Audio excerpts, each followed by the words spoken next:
Okay, student. So next conversion process now, vaporization. So what is vaporization process, student?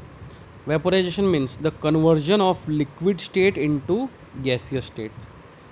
Means वो process या वो conversion जिसमें liquid gas में convert हो जाए, उस प्रोसेस को हम कहते हैं स्टूडेंट वेपोराइजेशन. ओके. कोई भी लिक्विड गैस में कब कन्वर्ट होगा? जब हम उस लिक्विड को गर्म करेंगे, उस लिक्विड को हम हीट देंगे, तब वो लिक्विड के जो मॉलिक्यूल्स हैं वो गैस में कन्वर्ट हो जाते हैं, और इसी मेथड को हम स्टूडेंट कहते हैं vaporisation. Student, vaporization method is carried out by two different types of process, that is boiling and evaporation. दोनों का एस्पेक्ट सेम है, चाहे बॉइलिंग हो या इवेपोरेशन हो, दोनों में लिक्विड जो है वो गैस में कन्वर्ट हो रहा है. बट फिलहाल सिर्फ आप दोनों के डेफिनेशन के बारे में जान लो कि बॉइलिंग और इवेपोरेशन का डेफिनेशन क्या होता है. इस लेसन के एंड में एक टॉपिक है इवेपोरेशन, तो जब मैं उसका वीडियो बनाऊंगा तो उसके अंदर मैं आप लोगों को पूरा डिटेल में समझाऊंगा कि इवेपोरेशन क्या होता है, बॉइलिंग क्या होता है, और उन दोनों के बीच में मेन डिफरेंसेस क्या हैं. Okay. Right now you just know the definition of both this process. So what is boiling process student? Boiling process is the fast conversion of liquid state into gaseous state. Means boiling में liquid जो है वो बहुत जल्दी gas में convert हो रहा है. It is converting into gaseous state very fast. Okay. मतलब वो बहुत जल्दी, बॉइलिंग प्रोसेस में क्या होगा, वो जो लिक्विड होगा वो बहुत जल्दी गर्म हो जाएगा. गर्म होने के बाद वो अपने बॉइलिंग पॉइंट पे पहुंच जाएगा. बॉइलिंग पॉइंट मतलब क्या होता है स्टूडेंट?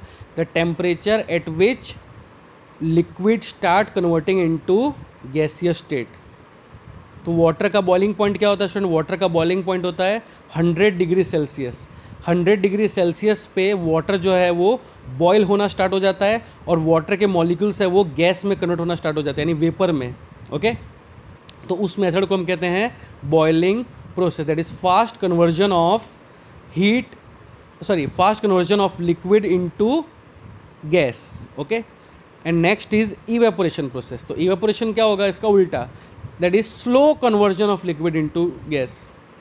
मतलब इवेपोरेशन में भी देखो कन्वर्जन वही हो रहा है, लिक्विड इनटू गैस, बट कैसे हो रहा है? स्लोली, बहुत धीमे धीमे हो रहा है. It will take up time about 5 to 6 या 6 to 7 आवर्स. ओके. इतने 6 से 7 घंटे लग जाएंगे इवेपोरेशन प्रोसेस में. बट बॉइलिंग प्रोसेस जो होता है वो हार्डली 15 to 20 मिनट्स का होता है. ओके. तो ये एक वास्ट डिफरेंस है इन दोनों में, बट दोनों का जो एस्पेक्ट है स्टूडेंट वो सेम है, that is conversion of liquid into gas. Okay student. Now next okay, अच्छा एग्जांपल देख लो इवेपोरेशन का. Example of evaporation is drying of wet clothes in sunlight. Okay. आप लोगों ने घर में देखा होगा कि मम्मी जो है वो कपड़े धोने के बाद उसको टेरेस पे सुखा देती है या खिड़की के पास जाके सुखा देती है. तो किस तरह से वो गीला कपड़ा जो है वो सूख के मतलब वापस ड्राई हो जाता है, तो ये मैं आपको इवेपोरेशन वाले वीडियो में पूरा समझाऊंगा डिटेल में. Okay student. Now let's move to the next conversion, that is deposition. Okay. So what is deposition process student? Deposition means the conversion of gaseous state directly into solid state without converting into liquid state. मतलब deposition process में क्या होता है student? Gas जो है वो solid में convert हो रहा है बिना लिक्विड में कन्वर्ट हुए. सब्लिमेशन का उल्टा हो गया ये. सब्लिमेशन में क्या होता था? सब्लिमेशन में solid was converting into gas without converting into liquid state, and in deposition gas is converting into solid without converting into liquid state. Student, gas जो है वो सॉलिड में कब कन्वर्ट हो सकता है? जब हम गैस के टेम्परेचर को एकदम एक्सट्रीम लेवल तक कम कर दें. गैस के टेम्परेचर को हम जब एक्सट्रीम लेवल तक कम कर दें स्टूडेंट, तो वो सॉलिड में कन्वर्ट हो जाता है. बट याद रहे, सारे गैस सॉलिड में कन्वर्ट नहीं होते. कुछ ही ऐसे गैसेस हैं जो सॉलिड में कन्वर्ट होते हैं. ओके. जैसे अगर मैं बात करूं वाटर वेपर की, वाटर वेपर जो होता है, वाटर वेपर को वाटर वेपर का टेम्परेचर अगर हम लो करें तो किस में कन्वर्ट हो जाएगा? वो कन्वर्ट हो जाएगा लिक्विड में, लिक्विड वाटर में कन्वर्ट हो जाएगा वो. और उसी लिक्विड वाटर के टेम्परेचर को हम और कम करें, फ्रीज़ करें उसको, तो आइस में कन्वर्ट हो जाएगा. वैसे ही इधर मैंने एग्जांपल लिया हुआ है किस डिपोजिशन में, किसका, formation of dry ice from gaseous CO2। अब स्टूडेंट ड्राई आइस क्या होता है, ड्राई आइस मतलब सॉलिड कार्बन डाइऑक्साइड। तो गैसियस कार्बन डाइऑक्साइड को जब सॉलिड कार्बन डाइऑक्साइड में कन्वर्ट कर देते हैं तो उस मेथड को भी क्या कहते हैं स्टूडेंट, डिपोजिशन प्रोसेस।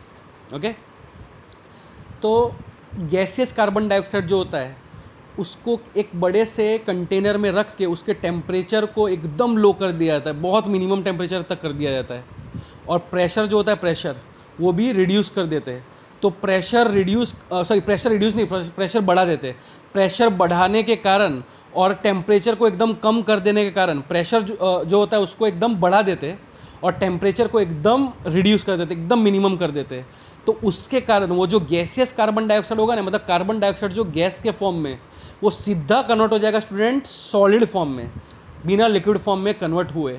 और इस मेथड को स्टूडेंट हम कहते हैं डिपोजिशन प्रोसेस। इससे क्या होगा, इस प्रोसेस से वो जो गैसियस कार्बन डाइऑक्साइड है वो सॉलिड कार्बन डाइऑक्साइड में कन्वर्ट हो जाता है, और सॉलिड कार्बन डाइऑक्साइड को हम ड्राई आइस भी कहते हैं। तो ड्राई आइस का क्या यूज़ होता है तो मैं आपको नेक्स्ट वीडियोस में समझाऊंगा। ओके, आगे। और अब हमारा लास्ट कन्वर्जन